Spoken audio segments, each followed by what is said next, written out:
For centuries, it was a jewel of the ancient world, a magnificent port city, teeming with life, standing proudly at the mouth of the Nile. For 1,000 years, it was Egypt's gateway to the Mediterranean, a thriving metropolis of trade, power, and faith. Its canals bustled with ships and its temples gleamed under the sun. And then, in what seemed like a single, catastrophic day, it was gone. Swallowed by the sea, its grand avenues and golden treasures vanished beneath the waves. Its very name passed into legend, a ghost story whispered by historians. For over 1,200 years, the city of Thonis Heracleion was thought to be a myth, a figment of ancient imaginations, lost forever. But they were wrong. Now, a team of underwater archaeologists, armed with groundbreaking technology, has found it. They have peered through water and time to walk its silent streets once more. And what they're uncovering isn't just a city, but a story that is rewriting history itself. Long before it disappeared, Thonis Heracleion was a name that meant power. Ancient Greek historians, including the great Herodotus, wrote of its splendor. He wrote that the hero Heracles himself first set foot in Egypt right here, which is how the city got its Greek name, Heraklion. It was even said to have been visited by Helen of Troy and her lover Paris before the Trojan War. For the Egyptians, it was Thonis, the seat of immense religious power. It hosted the sacred mysteries of Osiris, an annual festival celebrating the god's rebirth with a grand procession of boats along the city's intricate canals. It was the one place where new pharaohs had to go to become legitimate, receiving their divine titles from the supreme god Amun in his colossal temple. But as the centuries passed, a new power rose. Alexandria, founded by Alexander the Great in 331 BC. The world's attention shifted, and trade routes were redrawn. Slowly, Heracleon's star began to fade. Then, disaster struck. The city vanished from all maps, and its last inhabitants fled. By the 8th century AD, it was completely submerged, buried under meters of sand and silt. For over a millennium, most people thought Thonis and Heracleion were two separate places, their locations a puzzle nobody could solve. The hunt for this lost capital became one of archaeology's most enduring quests. The search went nowhere for centuries. Then came French underwater archaeologist Franck Gaudiot. For years, Gaudiot and his team from the European Institute for Underwater Archaeology, IEASM, scoured the murky waters of Aboukir Bay, 6.5 kilometers off the coast of Egypt. They weren't digging with shovels and brushes. They had an arsenal of cutting-edge tech. They used sensitive magnetometers to detect magnetic hints of buried structures. They deployed side-scan sonar to paint a picture of the seafloor with sound waves. And they used sub-bottom profilers, a kind of geological radar that could peer deep beneath the layers of mud and clay that had hidden the city for so long. In the year 2000, after years of painstaking work, they got a hit. The data revealed the unmistakable outlines of buildings, harbor basins, a lost world. Then came the smoking gun. Divers, sweeping away the silt, uncovered a magnificent black stone slab, a granodiorite stele. Inscribed in perfect hieroglyphs was an official decree from a pharaoh. Crucially, it was an identical copy of a stele found elsewhere, which mentioned the city of Thonis.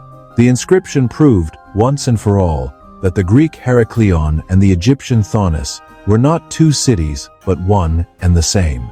Gaudiot hadn't just found a ruin, he had found the legendary lost city itself. What Gaudiot's team began to uncover was beyond anyone's wildest imagination. A whole metropolis, frozen in time, lay perfectly preserved in its watery grave. This wasn't a collection of scattered ruins, but a city sprawling across an area of about 11 by 15 kilometers. Divers descended into a silent, timeless world. They found the remains of the Grand Temple of Amun-Gareb, its colossal stone blocks toppled but intact. Floating through the gloom, they came face to face with gods and pharaohs. A 5-meter tall, perfectly preserved red granite statue of Hapi, the god of the Nile's flood, was discovered with a serene expression on its face. Nearby, colossal statues of a Ptolemaic king and queen lay as if they were sleeping. The sheer scale of the city's maritime life was staggering. To date, archaeologists have cataloged over 700 ancient anchors, a testament to a port that once bustled with endless traffic. They've also found the wrecks of over 75 ships. One of the most incredible finds was a 5-meter-long Ptolemaic galley, a military vessel that had been moored next to the Amun Temple. It was sunk on the spot, pinned to the seabed by huge blocks that fell from the temple during the catastrophe, its wooden hull preserved in the clay for over 2,000 years. Recent excavations in 2023 continued to yield breathtaking treasures. Near the main temple, they uncovered a trove of artifacts from the temple treasury, intricate silver ritual instruments, gold jewelry, and fragile alabaster jars that once held precious perfumes.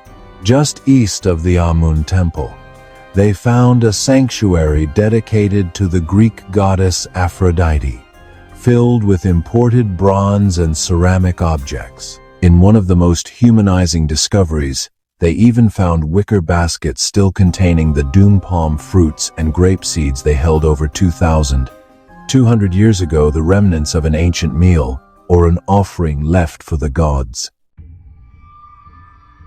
With each new discovery, the big question loomed.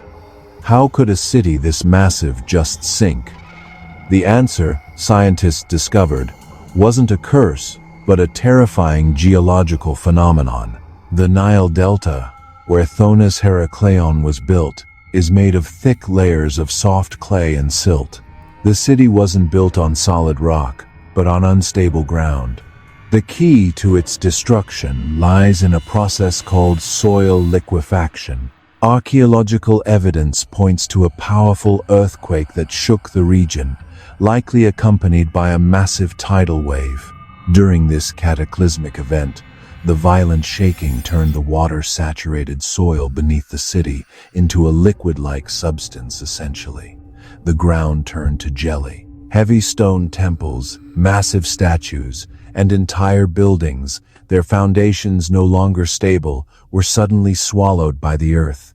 They didn't just crumble, they sank whole into the liquefied ground. This explains their incredible state of preservation.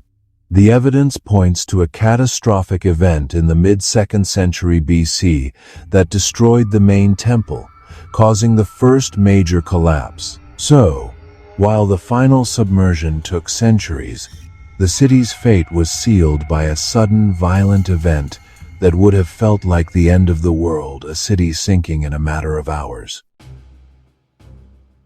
The rediscovery of Thonis Herakleion is about more than just unearthing sunken treasure.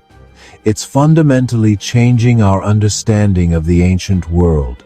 For centuries, we believed Alexandria was the great port of its time, but Herakleion proves that a massive, globally connected Egyptian port existed centuries earlier.